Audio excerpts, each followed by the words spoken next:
सभी का सम्राट अशोक स्टडी पॉइंट में। तो चलिए मैं आज आपको बताने वाली हूँ हिंदी में विराम चिन्हों के बारे में। सबसे पहले हम ये जानेंगे कि विराम चिन्हों से होता क्या है ना। विराम चिन्ह आपकी हिंदी में बहुत ही इंपॉर्टेंट रोल प्ले करते हैं। कैसे करते हैं वो मैं अभी बताऊंगी आपको, परंतु हम ये जान लेते हैं कि अगर इनको नहीं सीखेंगे तो क्या हानियां होंगी हमें। अगर हम इनको सही नहीं सीखेंगे तो आपके हिंदी में मार्क्स बिल्कुल डब्बा गोल हो जाएंगे। कैसे गोल हो सकते हैं सुनिए। आपके अगर हिंदी में आपने लिखा कोई सेंटेंस जैसे राधा बाजार जाती है, ओके, फिर आपने क्या किया, फिर आपने पीछे कोई फुल स्टॉप वगैरह नहीं लगाया तो आपका ये सेंटेंस पूरा नहीं माना जाएगा, बल्कि आपका ये सेंटेंस क्रॉस हो जाएगा। ऐसे ही आपने किसी से कोई क्वेश्चन किया, आपका नाम क्या है, तो आप पीछे क्वेश्चन मार्क जरूर लगाएंगे। अगर आपने क्वेश्चन मार्क नहीं लगाया तो यह सेंटेंस बिल्कुल गलत हो जाएगा। तो समझ में आ रहा है आपको कि अगर हिंदी में हमने ये विराम चिन्ह नहीं सीखे तो बिल्कुल भी हमारी हिंदी में अच्छे नंबर नहीं आ सकते।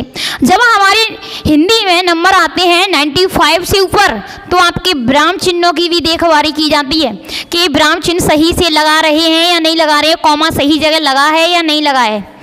तो चलिए बच्चा पार्टी जानते हैं ऐसे 5 इंपॉर्टेंट विराम चिन्ह।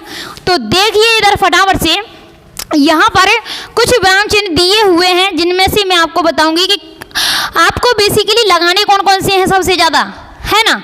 चलिए सबसे पहले दिया है आपका अल्प विराम।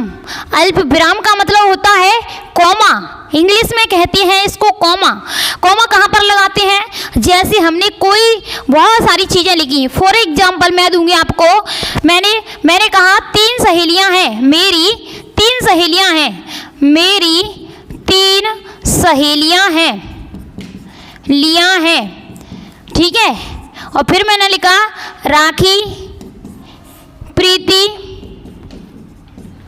रूबी, लिख दिया, ठीक है, ये लिखे मैंने।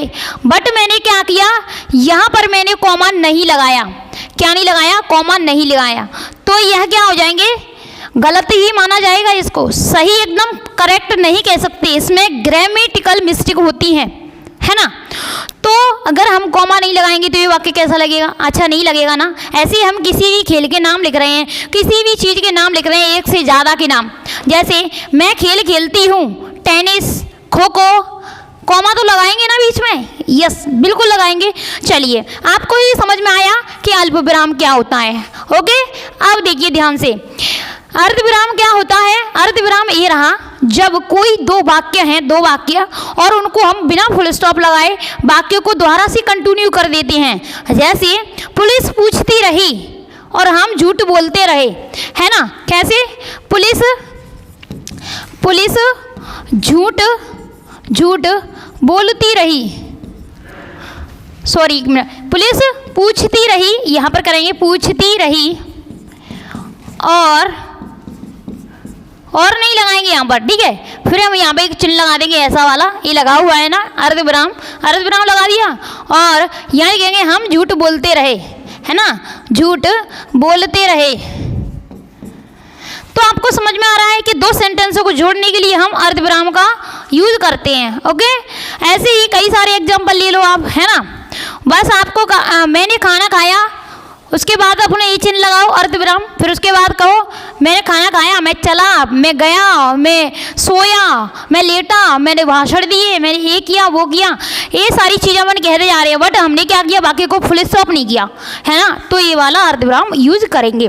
समझ में आए क्या, दोनों एकदम सही माइंड में जा रहे होंगे, मुझे विश्वास है आपको। अब देखिए इधर पूर्ण विराम क्या होता है। पूर्ण विराम को इंग्लिश में कहते हैं फुल स्टॉप।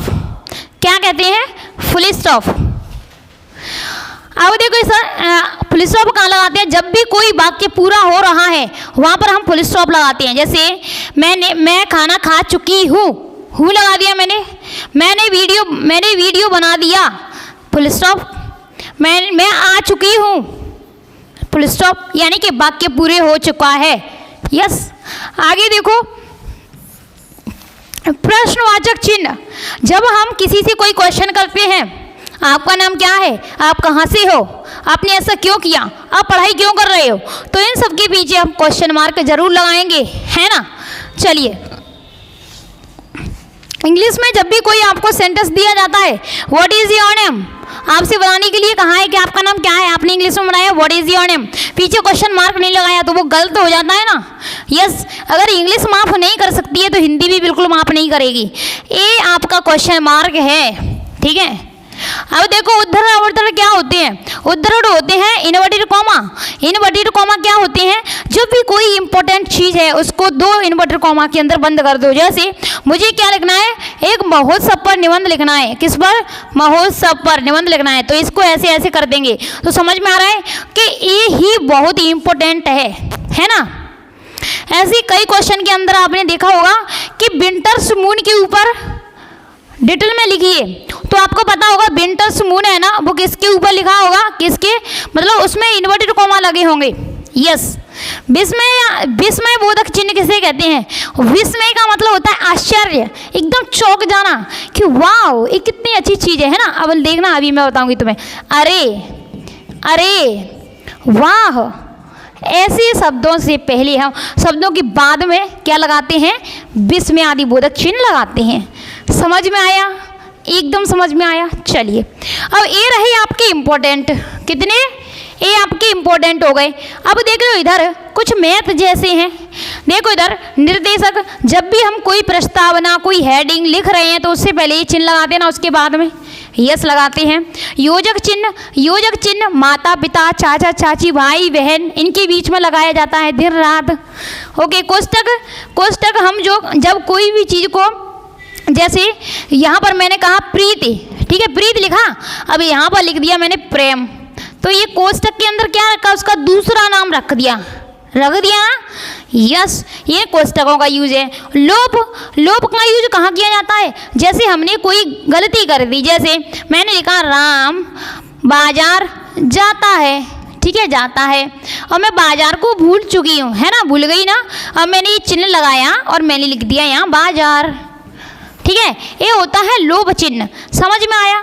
यस, समाप्ति सूचक शब्द क्या होते हैं, ये तो समाप्ति सूचक शब्द हैं जो कि आपको इनटू और डिवाइडेशन जैसे दिखाई दे रहे हैं। चलिए, परंतु आपके first, second, third, fourth, fifth ये बहुत ही इंपॉर्टेंट है, ठीक है। मैंने कहा ना, मैं आपको 5 इंपॉर्टेंट बताऊंगी और मैं बता चुकी हूँ, और ऐसी ही वीडियो देखने के लिए बने रहना सम्राट अशोक स्टडी पॉइंट में।